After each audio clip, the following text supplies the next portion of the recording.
monde. Je suis Johansson Lacour. J'ai l'honneur d'être votre présentateur pour un sujet passionnant, pour moi en tout cas. Je vais vous parler du recyclage des déchets. Et il y a une question qui vient avec. Pour quelle approche économique et environnementale en Haïti? Et ça pourrait paraître comme une question, on va dire, philosophique et politique même, dans la mesure où cette question-là nous interpelle en tant que Haïtiens, nous interpelle par rapport à notre vision du monde, par rapport à nos besoins en technologie pour traiter nos déchets, pour valoriser nos déchets, et aussi en tant acteurs haïtiens, membres de la société civile, éléments du secteur privé et autorités locales, etc. C'est une question qui doit nous interpeller, mais aussi au-delà des aspects, on va dire, théoriques et politiques sur la question du recyclage des déchets. On parle bien de déchets solides, bien entendu. Et vous allez voir dans la présentation aussi que c'est à peu près toute la survie même du secteur du recyclage des déchets solides actuellement en Haïti. C'est à nous de faire ce qu'on doit faire pour faire que ce secteur reste en vie. Et moi-même qui suis impliqué directement, soit en tant que chercheur, soit en tant qu'apprenti entrepreneur, comme j'aime à le dire, et ça m'interpelle et c'est une question qui doit aussi nous interpeller de tous, de toutes, en tant que Haïtiennes, Haïtiens, en tant que citoyens du Nord de la région. Et on va justement passer à travers la présentation. On va faire une présentation assez succincte où on va regarder dans un premier temps le positionnement du recyclage à travers le monde. Après, on va regarder la situation du secteur, situation critique, bien entendu, actuellement du secteur du recyclage ici en Haïti. Et après, on va essayer de répondre directement à la question posée. Déjà, pour considérer les chiffres, j'aime bien parler des chiffres en matière de recyclage des déchets. Au niveau mondial, il faut dire que déjà, on le sait à peu près tous, qu'il y a à peu près 2 milliards de tonnes de déchets solides qui sont générés annuellement au niveau mondial. C'est à peu près 600 millions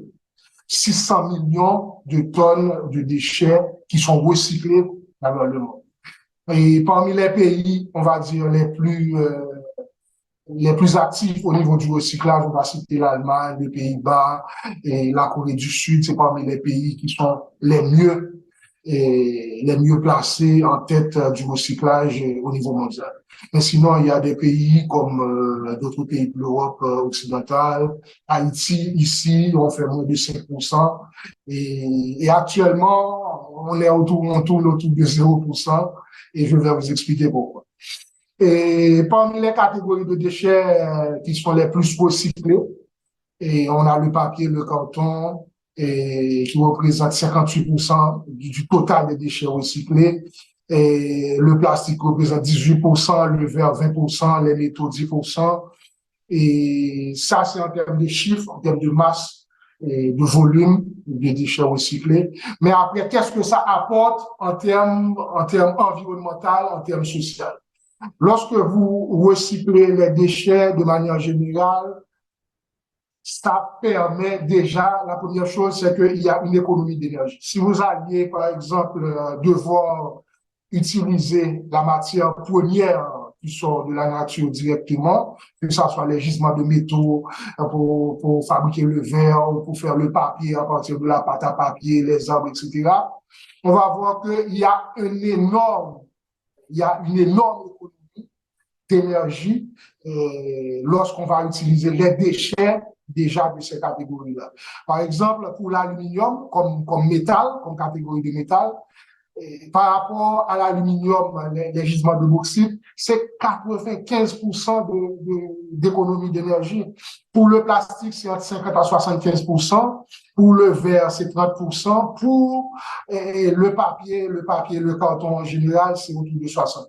C'est énormément de gains d'économie d'énergie par rapport au recyclage. Et toujours par voie de conséquence, c'est aussi beaucoup de réduction d'émissions de gaz à effet de serre liées particulièrement à la production énergétique, l'économie sur la production, sur la consommation énergétique. C'est à peu près 2 milliards de tonnes équivalent CO2 annuellement qu'on arrive à réduire à partir du recyclage de toutes les catégories de déchets qu'on arrive à recycler.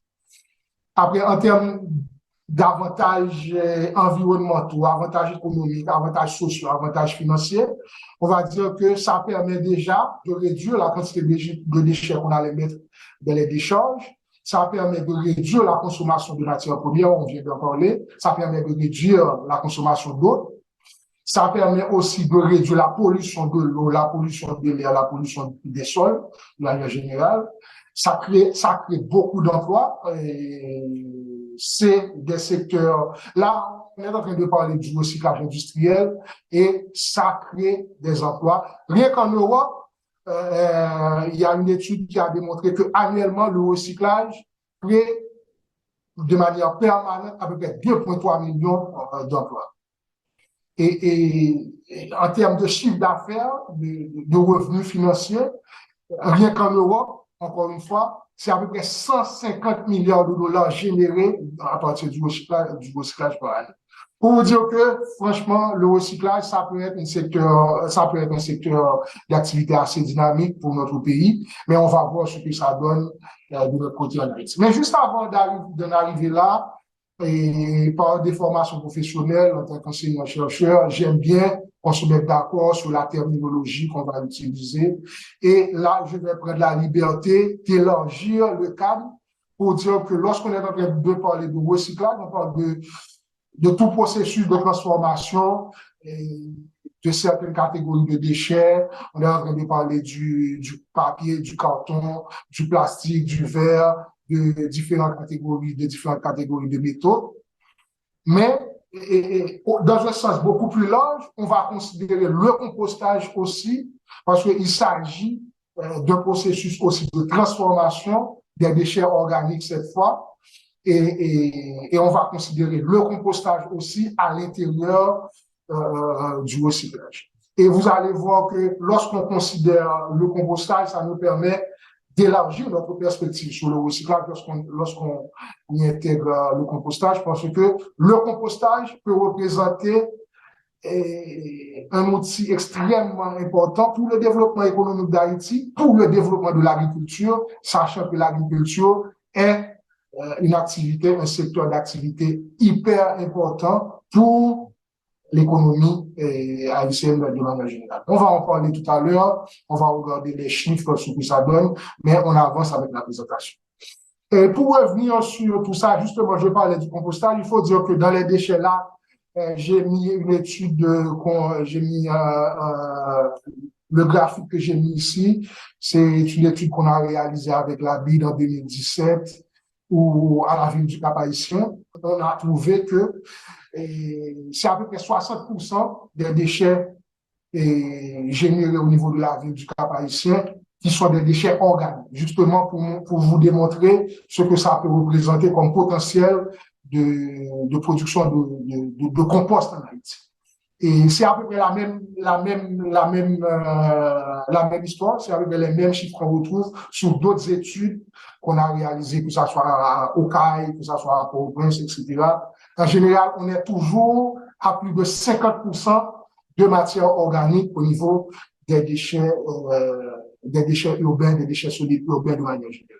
Après, on a d'autres catégories de déchets recyclables, parmi lesquels on a le papier, le carton qui est toujours autour de 10 à 15%, on a le plastique toujours autour de 10%, les métaux autour de 2 à 5%, qui nous donne à peu près 80%, minimum 80% des déchets qu'on pourrait considérer comme recyclables en Haïti. Déjà, il y a plus de 50% pour les matières organiques, et après les autres catégories de déchets recyclés et recyclables plutôt, c'est autour de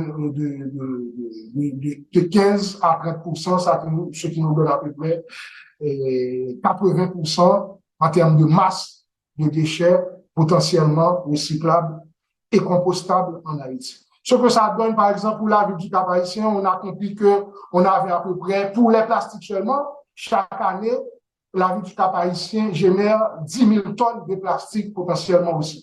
Ce que ça représente en termes de chiffres, quand je faisais le calcul en 2017 jusqu'à l'année dernière où j'ai fait une présentation pour les chambres de commerce du Nord, on a compris que ça représentait à peu près un potentiel de 1 200 000 $ seulement à partir du plastique, seulement généré au niveau de la ville du Cap-Haïtien et ses environs. Si on doit parler du compostage, il y a une étude de la FAO en 2014 qui a révélé que le potentiel de production de compost en Haïti, c'est à peu près 1,2 million de tonnes de compost par année qu'on pouvait produire à partir des déchets organiques d'Haïti, des grandes villes haïtiennes. Et si on devait aussi considérer, la dernière fois que je faisais le calcul, on avait considéré à peu près le kilo de compost à peu près à 50 centimes de dollars américains, ce qui pouvait nous donner à peu près 600 millions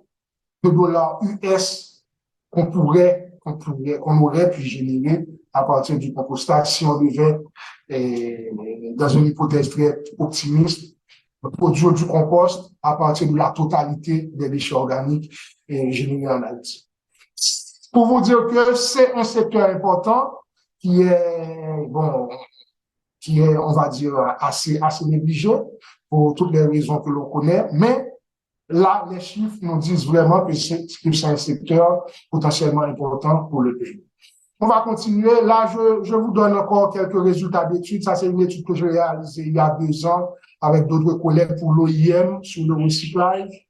Et à l'époque, en 2021, on a recensé à Port-au-Prince seulement à peu près 13 entreprises qui étaient plus ou moins actives dans le recyclage ici à Port-au-Prince. Bon, les chiffres que j'ai présentés ici dans le tableau, pas les chiffres, les informations que j'ai présentées ici concernent que ça soit au niveau des compétences technologiques, que ça soit en termes d'activité, correspondent plutôt au recyclage du plastique parce que l'étude en question portait sur le plastique. Mais il y a pas mal de ces entreprises-là qui sont dans le tableau, mais qui sont aussi actives sur d'autres catégories de déchets comme les métaux, comme le papier, le carton, etc. et qui ont d'autres types d'activités qui ne sont pas forcément du recyclage. Et encore une fois, pour vous présenter quelques chiffres, et là, c'est des chiffres vraiment approximatifs, c'est pour ça que les marges sont assez grandes. C'est à peu près 50 à 100 millions de dollars d'investissements nationaux et internationaux en Haïti actuellement, pratiquement immobilisés parce que pour toutes les raisons que je vais vous présenter tout à l'heure, la plupart de ces entreprises-là, j'ai fait une petite enquête de proximité avec mes collègues et mes concurrents, etc. Pour la plupart, parmi ces 13 entreprises-là, la majorité sont en arrêt d'activité actuelle. Encore une fois, en termes de chiffre d'affaires, ce que ça peut représenter, c'est de l'ordre de 20 à 50 millions de dollars de chiffre d'affaires pour le recyclage du plastique, particulièrement et des métaux. On est en train de parler des métaux ferreux, et en particulier l'acier, etc. On est dans l'ordre de ces chiffres-là lorsque la situation le permet, au niveau du pays. Là, je vais vous parler, j'ai appelé cette diapositive le paradoxe de la filière du recyclage du plastique. Pourquoi? Parce que le plastique, le secteur du recyclage plastique en Haïti, vous le savez peut-être pas, mais c'était peut-être durant les 10 dernières années, c'est peut-être le secteur qui a eu le plus d'efforts en matière d'investissement, en matière d'innovation, en matière d'organisation. C'est le secteur peut-être qui a le potentiel de développement industriel le plus important dans le pays. Pourquoi? Parce que ça soit en termes d'organisation du secteur, avec les petits collecteurs, les grands collecteurs, les associations de collecteurs, le regroupement des entreprises acheteurs sur différentes compétences technologiques, que ça soit au niveau de l'identification des grands lieux de production des déchets plastiques, que ça soit au niveau de la collecte, du transport des déchets plastiques, que ça soit en termes d'incitation à la vente et à la collecte des déchets plastiques, des compétences distinctives sur différentes catégories de résine. Il y a des entreprises, comme je l'ai montré dans le tableau, qui travaillent, que ça soit exclusivement sur le PP, le polypropylène.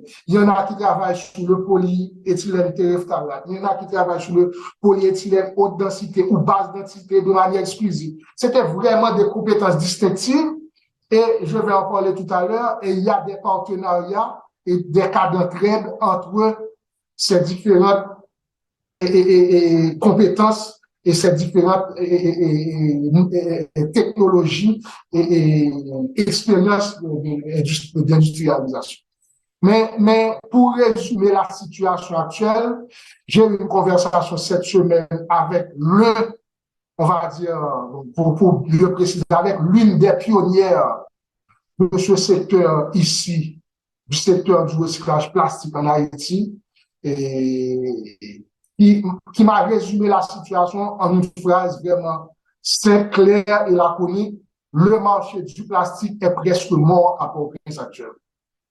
Ça résume tout à fait la situation. Et les raisons, c'est toutes les raisons que nous connaissons, c'est les problèmes de sécurité, c'est les difficultés de collecte liées aussi à l'insécurité, collecte et transport, parce que en général, il y a des réseaux de collecteurs qui travaillent, que ça soit dans le nord, que ça soit au Caille, que ça soit dans le sud, et au Caille, que ça soit à Port-au-Prince. Il y a des difficultés de collecte, il y a des difficultés de transport et de concentration et d'acheminement des déchets plastiques au niveau des usines. Et au niveau même des usines, il y a d'autres soucis. Il y a la rentrée du carburant, la rentrée du diesel. Il y a les prix instables aussi du diesel, du carburant. Il y a l'insécurité de manière générale. Je ne vous apprends rien. Ne serait-ce que hier, on a kidnappé l'un des acteurs du secteur. Il y a aussi la fuite des compétences, la fuite massive. Actuellement, c'est vraiment une fuite massive des compétences, que ça soit à tous les niveaux, que ça soit au niveau des chefs d'entreprise qui en ont marre et qui laissent le pays, mais aussi on a envie de perdre des techniciens qualifiés pour lesquels on a fait des investissements, on a formé, on a donné des incitations, on a investi quelque part au niveau de leurs compétences, mais on est en train de perdre beaucoup. Bon, il y a le phénomène Biden, je ne vous apprends rien encore une fois, et toutes ces difficultés-là mises ensemble font que, et voilà, la situation du secteur se résume en cette phrase laconique, encore une fois, comme je l'ai dit. Le marché du recyclage, là, je l'ai dit pour le plastique, parce que le plastique, comme c'est un matériau léger, etc., c'est un matériau léger, difficile à transporter, si c'est pas bien compacté, etc.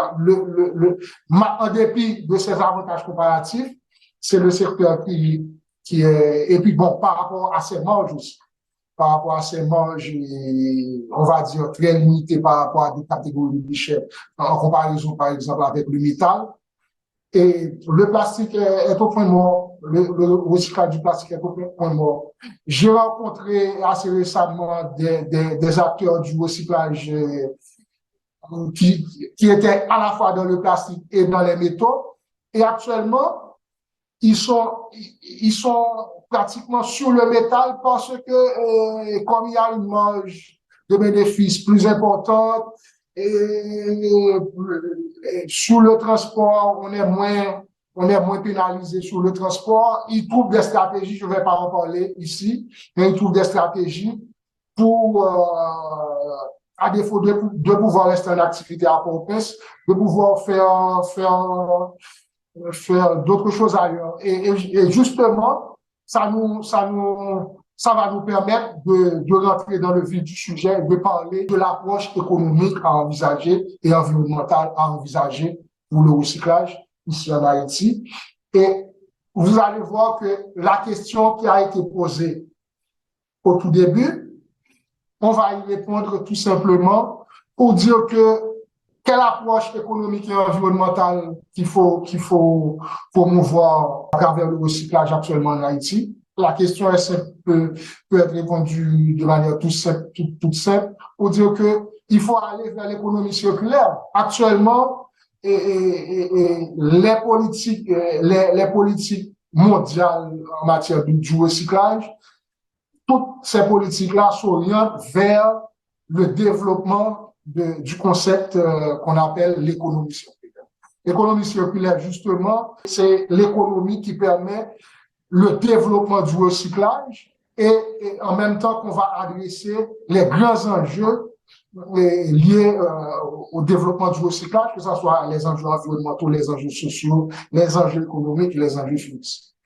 Mais justement, ça nous permet aussi de parler, de considérer que ça soit la surexploitation des ressources naturelles, le développement industriel, la pollution de manière générale, pollution des eaux, pollution des sols, pollution de l'air, pollution des océans, le changement climatique, les émissions, la réduction des émissions de gaz à effet de serre. L'économie circulaire permet d'adresser toutes ces questions-là en même temps qu'on est en train de faire la promotion de la réutilisation des déchets, du recyclage des déchets, de la valorisation énergétique des déchets solides en tant que ressources qu'il ne convient pas de gaspiller. Et on va voir comment est-ce que on pourrait opérationnaliser l'économie circulaire comme politique publique en Haïti. Il y a des principes simples qui nous permettent d'opérationnaliser et de rendre dans la pratique du quotidien l'économie circulaire. Et on va parler de quelques-uns de ces principes. Par exemple, le principe de la circularité des matériaux, des produits de manière générale. Justement, on dit que on va pas seulement utiliser un bien et après on va le jeter, que ça soit un téléphone, une bouteille de prestige qui est déjà réutilisée plusieurs fois. On est déjà dans une dynamique de circularité des biens. À chaque fois qu'on allait devoir jeter un déchet, il faut se poser la question, qu'est-ce qu'on pourrait faire pour réutiliser ou bien pour recycler ce déchet-là. Et dans cette dynamique-là, on est déjà dans l'optique de circularité de la matière, du matériau ou des déchets de manière générale.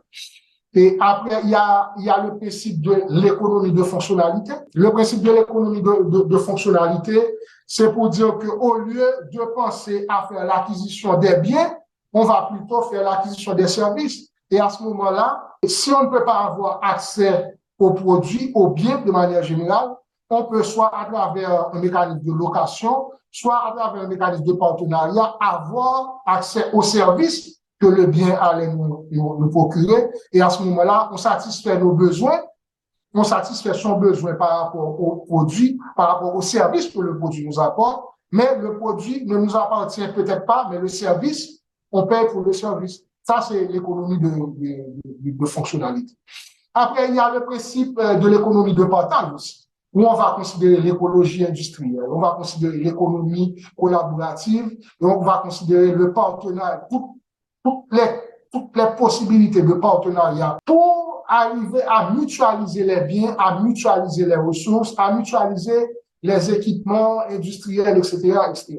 Mais pour vous illustrer tout ça, je vais prendre le cas de mon usine et je me permets de prendre le cas de mon usine avec la permission de mes associés, de mes partenaires pour dire que actuellement, mon usine, la Ice Alcohol que j'ai présentée dans le tableau au tout début, on partage le même espace industriel avec une autre entreprise. Ce qui nous permet de partager les coûts en termes d'installation électrique, coûts de consommation de carburant, coûts en termes de salaire du personnel qu'on mutualise aussi. Et c'est extrêmement intéressant pour nos deux entreprises sur ce point-là. Là, on est vraiment dans un cas d'économie collaborative, d'écologie industrielle. Écologie industrielle, je vais vous donner un autre cas d'exemple. Nous achetons de la matière première, généralement d'une autre entreprise partenaire, qui elle-même arrive à collecter, etc., à traiter, parce que notre ligne de traitement de matière première a été sabotée. Maintenant, on achète la matière première de la part d'une autre entreprise. Là aussi, on est dans ce qu'on va appeler l'économie collaborative, mais on est surtout dans l'écologie industrielle parce que là, on est vraiment en train de se partager. La même matière première qu'ils utilisent, c'est la même matière première qu'ils ont consenti à nous vendre une partie pour nos activités industrielles. Des fois, ils sont même pas en capacité, eux autres, de produire de la matière première, de traiter de la matière première par eux-mêmes, pour eux-mêmes. Ils nous donnent accès à leur machinerie, à leurs équipements pour traiter, pour préparer nos matières premières au niveau de leur installation industrielle. Pour dire qu'on est vraiment dans des cas de collaboration. Là, on peut parler de si on paye pour le service, c'est un cas d'économie de fonctionnalité. Si on arrive à utiliser, à mutualiser les équipements de notre partenaire, comme on l'a déjà démontré, on est vraiment dans des cas d'économie de collaboration, d'écologie industrielle, d'économie de fonctionnalité. Et là, je vais vous dire, avec toutes les contraintes qu'on a actuellement dans le secteur du recyclage, nous autres, peut-être qu'on a été avant-gardistes pour pouvoir contourner certaines contraintes. C'était ça, ou bien on devait arrêter les opérations industrielles. Pour vous dire que maintenant, la perspective, il faut vraiment qu'on soit assis. Plus on a des contraintes, plus il faudra développer des stratégies. Et ces principes-là nous apportent vraiment beaucoup de stratégies et beaucoup d'opportunités pour pouvoir rester en vie, pour pouvoir survivre au niveau du secteur industriel du recyclage. Et ce que je devais ajouter aussi, comme je suis enseignant-chercheur aussi sur le recyclage, le cas peut-être le plus difficile en Haïti, et j'espère que c'est pas les collègues de profil ou de groupe croissance qui vont me démentir, les données sont très rares et sont gardées précieusement en Haïti par chaque secteur, par chaque détenteur, détentrice des données. Et là aussi, je fais un appel à collaboration aussi pour les données. Il ne s'agirait pas seulement de collaborer sur les équipements, les outils, les machineries, les lignes de production, etc. Les données aussi, les données en termes d'outils d'aide à la décision. Parce que là, on est en situation de crise, on a des contraintes de toutes parts. Il faut qu'on se partage les informations en termes de chiffres, les informations en termes de contraintes industrielles, même en termes de perte de ressources humaines compétentes, de perte sèche par rapport à la production, par rapport à la dévalorisation de nos lignes de production. Il faut se partager ces informations-là, ces données-là, justement, toujours dans la même logique de collaboration, d'écologie industrielle. Les données en tant que ressources aussi, il faut pouvoir se les partager pour pouvoir prendre les bonnes décisions, pouvoir rester en vie, pouvoir survivre. Et je crois que j'ai déjà beaucoup parlé, mais en termes de propositions techniques en faveur de l'économie circulaire, je vais peut-être me répéter par rapport à tout ce qu'on a dit déjà. Il faut vraiment mettre en place des stratégies en termes de politique publique pour favoriser le développement de ces modèles économiques. Il faut aussi impliquer les acteurs de toutes parts, les acteurs locaux, les acteurs de la société civile, le secteur privé, les autorités du gouvernement, justement pour que, parce que il y a, dès qu'on est en train de parler de politique publique, il faut voir tout ce qui est réglementation, arbitrage, institutionnalisation. Moi, je me rappelle avoir fait une étude diagnostique sur le recyclage c'était c'était peut-être la première crise que ce secteur avait connue entre 2015 et 2016, au moment où la Chine était en train de réviser justement ses normes en, en matière de recyclage. Et à ce moment-là, on était déjà en situation de crise au niveau du secteur du recyclage.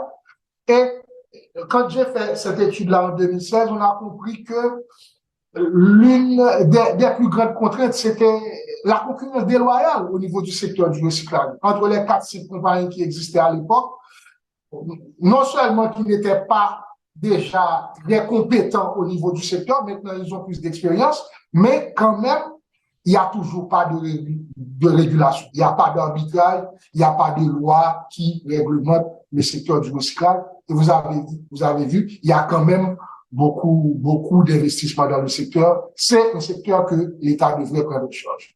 Après, il s'agit de renforcer, comme je l'ai dit, le secteur est en crise. Il s'agit d'appuyer, de renforcer ce secteur. Après, il faut promouvoir, comme je l'ai démontré, il faut promouvoir l'économie de fonctionnalité, il faut promouvoir l'économie de partage, il faut promouvoir l'écologie industrielle, pas seulement en tant que stratégie, pas seulement en tant que concept d'actualité, mais c'est comme vraiment voie de recours, comme voie de dernier recours, je dirais même, parce que c'est comme si on n'arrive pas à se mettre ensemble, si on n'arrive pas à mutualiser nos efforts, nos ressources communes pour sauver le secteur du recyclage, et voilà, on va tous périr et le secteur va mourir comme s'il s'agissait d'un secteur qui n'avait que des idiots. Et ça sera vraiment dommage pour tout un chacun. J'ai peut-être beaucoup parlé, etc., mais j'aime bien finir avec une note positive. Et pour dire que on est quand même des humains, et comme Noah l'a dit dans son dernier ouvrage, dans l'un de ses ouvrages, bien entendu, je ne crois pas que ce soit le dernier. Et en tant qu'humain, on est caractérisé par le fait qu'on arrive à croire et à créer de la fonction. Et moi, c'est tout ce que je vous invite à faire.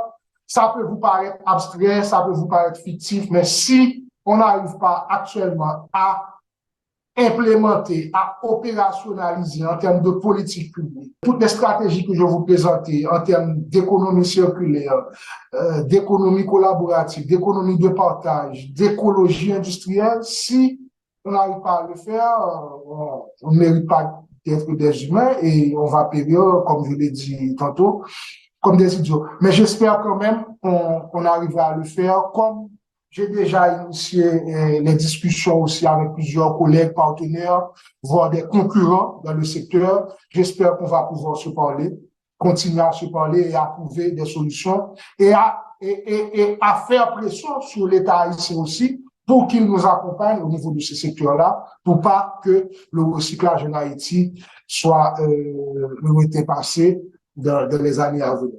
Je finirai par remercier certains collègues qui m'ont quand même aidé, qui m'ont fourni quelques données, parce que j'étais très occupé ces derniers temps, et ils m'ont fourni quelques données par rapport à cette présentation. Je remercie le groupe Croissance et j'ai souvent eu l'occasion de parler avec Christian Farel, qui est quand même un modèle de ténacité en Haïti. Et je pense que c'est un exemple aussi pour tout ce qu'il fait dans le secteur de l'économie. Et je remercie les organisateurs du sommet et je remercie mes collègues. J'ai quand même pris la liberté de mettre plusieurs logos personnels dans la présentation. Je suis le directeur de la Public SAM dans le Nord. C'est un projet financé par la BID au Cap-Haïtien et dans le Nord, dans le département du Nord. Je suis le directeur exécutif ici au Cap-Haïtien. Et je suis aussi enseignant-chercheur à l'Université Quisqueya. Je suis le président directeur général de la High Cycle, dont je vous ai parlé de la présentation. J'ai beaucoup de casquettes. J'aurais pu mettre plus de logos, plus d'autres casquettes. Mais je peux vous dire que c'est amusant, mais en même temps, c'est tragique. Toutes ces entreprises, ou bien toutes ces initiatives auxquelles je contribue, sont peut-être caractérisés par un seul point commun, c'est des secteurs qui sont actuellement en difficulté pour une raison ou pour une autre par rapport à la situation que connaît le pays actuellement. Mais on ne va pas lâcher prise, on va continuer à réfléchir et à trouver les moyens pour s'en sortir, et c'est ce que je vous invite à faire. J'espère que ma présentation n'a pas été trop pessimiste, n'a pas été trop noire. Je remercie tout le monde de me prêter votre attention. J'ai fait un exercice difficile. En général, j'aime pas être préenregistré, mais circonstances obligent. Dans tous les cas, je préfère le direct, mais bon, là, on n'avait pas eu le choix. J'espère que dans le montage, ça sera peut-être amélioré. Mais en tout cas, je vous remercie, toute l'équipe, et de m'avoir invité à partager ces quelques minutes, ces quelques informations avec vous sur le secteur du recyclage en Haïti et dans le monde. Je vous remercie. À bientôt.